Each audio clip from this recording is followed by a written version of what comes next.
Okay, we are going to now get our butter tart pan and we're going to make our shells and fill them with that delicious, yummy filling that I have created. I forgot to also add, pour a little bit of pure vanilla in your filling after it's cooled down a little bit. Again, that's your discretion, teaspoon. I don't measure, but it's probably approximately a teaspoon. Okay, so my dough has been in the fridge and I'm going to get it and we're going to work with it. It's nice and firm, not too firm, but you know, it's workable, pliable. And I have a little rice flour here I'm just going to sprinkle on my counter.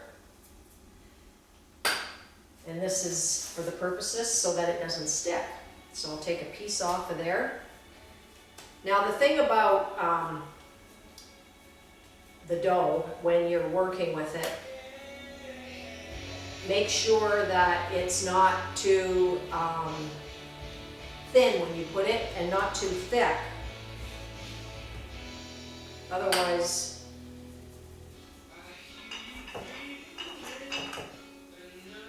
and again, I don't know if you can see this, but it's very nice to work with.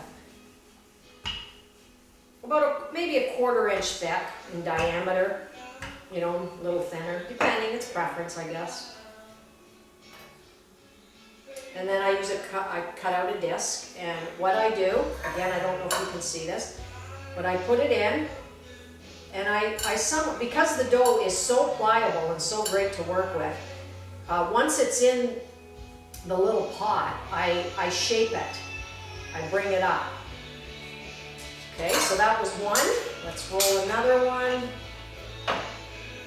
Again, we've got about a 1/4 inch thick disc. Put it in, and we're pushing up, on the sides so that we can bring it a little higher. It's like working with Play-Doh, really. It's actually quite. So I take my scrap and I add a little more to it.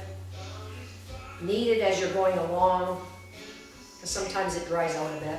You want to incorporate the fresh stuff into the stuff that you've cut off from the circles. A little more flour.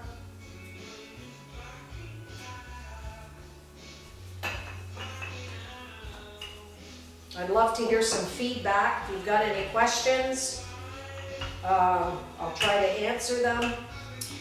I find since I've got a new oven, the time for baking has really a lot different than what it was in my other oven.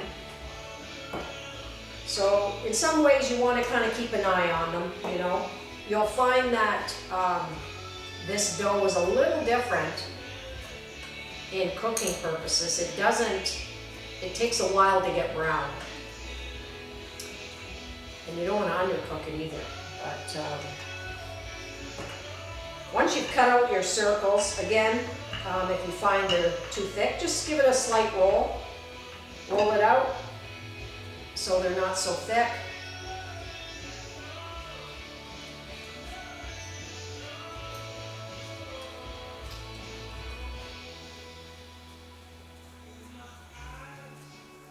Okay. There we've got 4 made. I'm going to pause it and I'm going to finish them up and then we'll get to the filling part, okay?